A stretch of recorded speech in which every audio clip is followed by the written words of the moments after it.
It's no surprise that the West and the USSR hated each other. It's no surprise that immediately after Berlin fell, the Iron Curtain rose. Yet it is a surprise that there was a plan so ludicrous and dangerous it not only would have caused World War III, but nuclear war. It came from none other than Winston Churchill. This plan was called Operation Unthinkable. Churchill was angry at the amount of countries the Soviets claimed influence over after Nazi Germany fell. He believed that when World War II was finished, that the USSR would have been on the brink of collapse. However, this was not the case, and Churchill did not like this new world. The USSR had begun installing new communist governments in Eastern Europe, and their armies were too far west in Churchill's eyes. Thus, he proposed a solution called Operation Unthinkable, and it was truly unthinkable.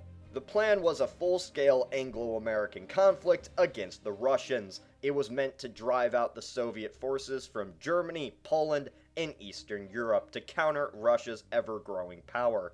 Since it was so over the top, many thought Operation Unthinkable was suicidal. Thus, the plan of total war was quickly ignored by reasonable leaders. Soon after, Churchill was voted out of office for unrelated reasons.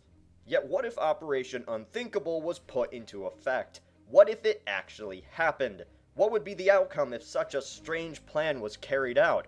Well, here is one scenario. The first obstacle the Allied powers, allied as in British and Americans, would have had to overcome is the vast numbers difference between them and the Russians. The Russian force numbered in total of 11 million, 6.5 of which were on the German front. The Soviet army simply outnumbered the Anglo-American force 2-1.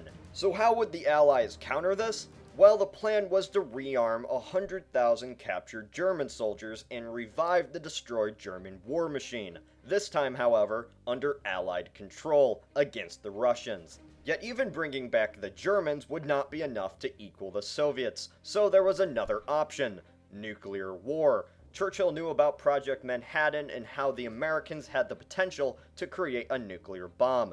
Keep in mind this was before the bombings of Hiroshima and Nagasaki. So the plan was to harness American nukes to bomb USSR cities, most importantly Moscow, Kiev, and such. In his mind, this would be enough to crush the Soviets into submission and force their retreat, or at least disorient them while the Allied forces swept over Europe. Operation Unthinkable goes into effect. On July 1st, 1945, the Allied powers launch a full-scale military assault against Russian positions. This coalition of British, American, and German forces, 47 divisions in total, cross into communist territory. The fighting is brutal, drawn out, and an upward fight for the Allies. Not only would they need to push past Germany, but into Poland, East Russia, Moscow, or even farther to stop any USSR resistance.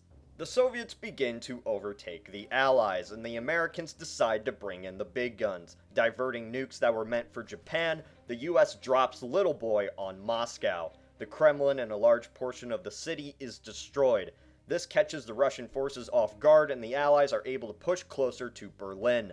However, after the shock goes away, the Russians slowly fight back the Americans and British. This goes in part with the fact that the Russians simply outnumbered the Allies and eventually would be able to beat them back. Perhaps a few more nuclear bombs would be dropped on Russia over the next few months, but this would not deter the Soviets. Soon the Russians would invade France and the Allies would retreat to Britain. Soviet V-2 rockets could then strike London. This scenario isn't an 100% prediction, but just judging by the balance of power, armies, and conditions of the time, it's a fair representation of what probably would have occurred. The British and Americans simply weren't in the position to battle the Soviets right after a world war. The Russians had taken half of Europe and installed their own allied governments. That's the reason why Operation Unthinkable was never put into effect, or even considered as an immediate offensive measure. How do you think the world would be if Operation Unthinkable happened? Tell us in the comments. Like us on Facebook, subscribe if you have not done so. This is Cody from the Alternate History Hub.